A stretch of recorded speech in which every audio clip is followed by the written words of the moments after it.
자, 2절 보면 학사 에스라가 이제 사람들의 요청에 따라서 율법책을 가지고 딱 씁니다. 그리고 그 당시 에스라가 어떤 사람이냐고 하면 페르시아 왕 아닥사스다 1세 때 그가 이제 7년에 재위했을 때 주전 458년입니다. 그때 2차 포로 기한을 이끌었던 사람이에요. 이 사람의 직업이 뭐냐고 하면 아론의 후손이에요. 아론의 후손은 기본적으로 태어나면 다 제사장 직분을 맡게 되어 있습니다. 또 그리고 하나 모세 율법에 익숙한 사람. 익숙한 사람은 뭘까요? 배웠던 사람이에요. 아무래도 제사장 일을 하다 보면 율법과는 뭡니까? 오버되어진 게 많겠죠. 근데 이 사람은 또 공부를 했다. 그래서 성경으로 학사라고 얘기하는데 이 학사라는 뜻은 남을 가르칠 수 있는 선생이라는 것들을 말하고 있습니다. 자, 그래서 이 에스라는 제사장이면서 또 가르칠 수 있는 그러한 준비를 했다. 어떻게 보면 이스라엘 공동체 가운데 제일 필요한 사람이지 않을까 생각을 해봅니다. 왜냐하면 당시 이스라엘 자손들이 귀환했을 때는 여호와 율법을 모르는 상태였습니다. 왜 모르냐? 그들이 바벨론에 의해서 멸망하고 바벨론의 포로 생활을 합니다. 자, 왜 우리가 포로가 되어졌는지 확인해 보니까 하나님의 말씀을 순종하지 않고 죄를 지었고 우상 숭배한 결과가 우리가 포로된 결과이기 때문에, 자, 그러면 다시금 하나님의 자녀가 되어지기 위해서는 율법을 알아야 된다는 거예요. 율법을 알아야지 율법대로 살았을 때 다시 하나님의 자녀 되어짐을 누릴 수 있기 때문에 누구보다도 지금 이스라엘 가운데 율법을 잘 아는 전문가가 필요한 겁니다. 그때 에스라가 기한하게 되어지죠. 자, 이미 예레미야서에서 예언이 되어져 있습니다. 70년 동안 너희들 포로 생활을 할 거다. 자, 바벨론 포로가 되어진데 그때 뭡니까? 페르시아 왕 고레스가 다시 바벨론을 뭡니까? 무너뜨려 버리죠. 그래가지고 이제 다시 고레스 왕 때 너네들 나라로 보내줍니다. 총 3번에 보내주는데 그게 관련된 성경이 에스라, 느헤미야 그리고 예레미야서에 기록이 되어져 있어요. 자, 결국에는 이 사람들이 포로가 되어지고 기한되어졌을 때 가장 중요한 거 하나가 뭐냐고 하면 다시 여호와께로 돌아가야 된다는 거예요. 내가 하나님의 뜻을 저버렸기 때문에 지금 우리가 이렇게 비참한 70년의 포로의 생활을 했다는 것을 뼈저리게 느꼈기 때문에 그들이 하나님께 돌아가기 위해서는 뭐를 알아야 된다? 율법을, 하나님 말씀을 알아야 된다는 것들을 우리가 알 수 있습니다. 먼저 이스라엘은 3번의 기한을 했는데 고레스 칙령에 의해서 기한을 합니다. 첫 번째가 뭐냐고 하면 기원전 538년입니다.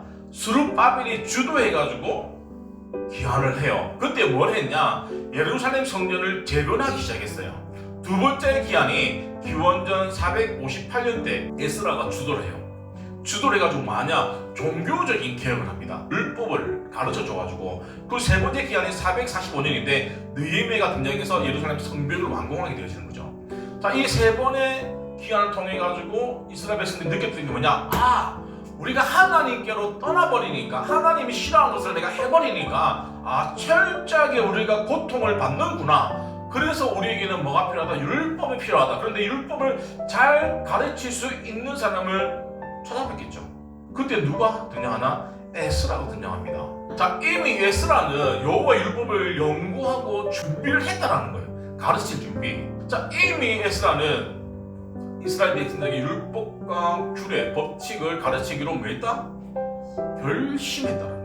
우리가 말씀을 누구나가 다 전하는 위치에 쓰게 되는데 나는 과연 그 말씀에 얼마만큼 준비가 되어져 있는지 한번 생각해 보셔야 됩니다. 제가 아는 어떤 목사님은 성경을 어떤 주기로 성경책을 계속 바꿔요. 우리가 성경책을 사러 사는 이유, 낡아서 아니면 해수 내서 사죠. 보통은 그분이 말씀하는 게 뭐냐고 하면 성경을 쭉 보다 보면 내가 하나님 주시는 은혜가 있으면 뭐합니까? 밑줄 치죠. 별표하고. 그리고 나름대로 이제 사역자니까 인사이트가 있으면 막 씁니다. 맞죠?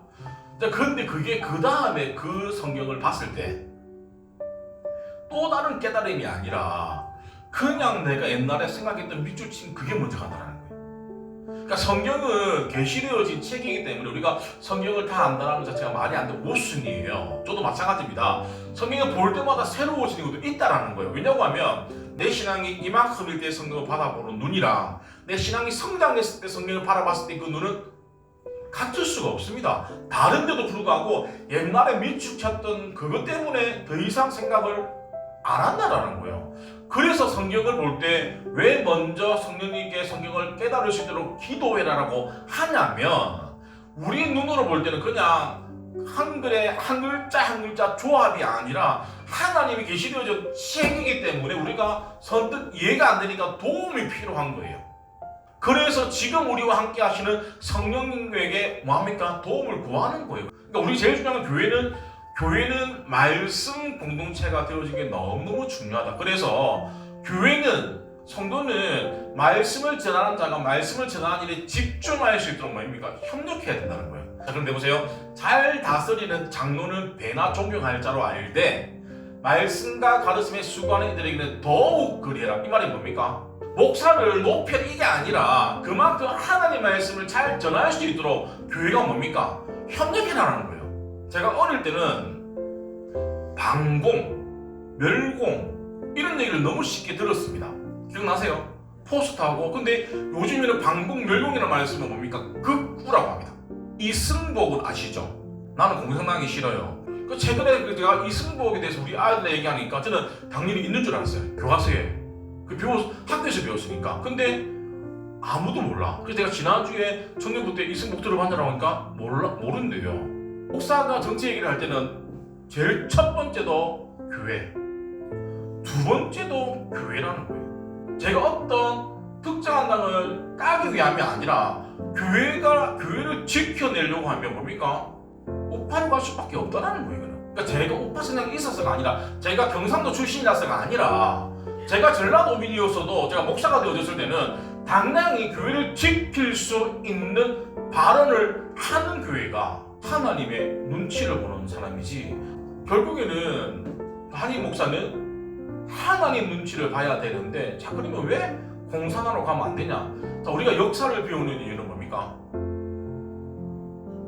실수하지 않기 위해서 역사를 배우는 거잖아요. 자, 우리가 보는 공산당의 입장 보면 공산당은 전통적으로 종교를 억압해야 될 대상이라고 봐요.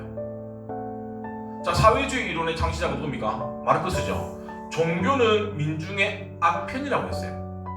그러니까 이미 공산주의는 종교에 대해서 보다 부정적인 거예요. 자, 그러면 과거에 우리 공산화되어졌던 나라들 보잖아요. 그러니까 결국에 공산주의 기초는 물질적인 현실과 과학적인 사고에 초점을 맞추다 보니까 종교적인 신념이나 초자연적인 존재는 인정하지 않는다. 신은 눈에 보입니까? 안 보입니까? 안 보이죠? 인정하지 않는다는 거야. 돈은 보입니까? 안 보입니까? 보이죠? 그러니까 결국에는 유물론적인 관점에서 종교를 보다 보니 종교는 허상인 거예요.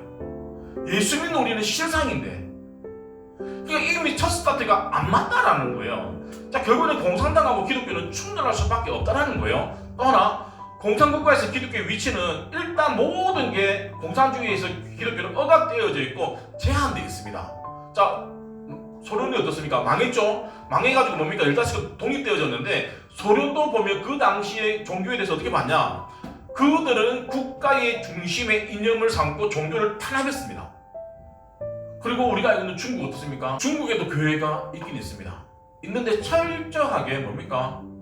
교회의 관리를 받아요. 그래서 교회 가보면 시진핑하고 사진 다 있어. 예수님 사진 없고. 이거 뭐다? 하나의 공공기관이라는 거예요. 제일 심한 데가 북한이에요. 북한에도 교회가 있습니다. 지하교회. 근데 뭡니까? 잡히면 죽습니다. 이거 뭐냐고 하면 제일 심한 데가 북한이에요. 그러니까 공산화가 되어졌던 나라들을 보니까 종교의 자유가 있다 없다? 없다. 특별히 기독교에 대해서는 또 핍박이 있다. 자, 결국에는 하나죠. 교회는 어떻게 나라에 우리의 마음을 쏟아야 될까요? 어느 쪽에?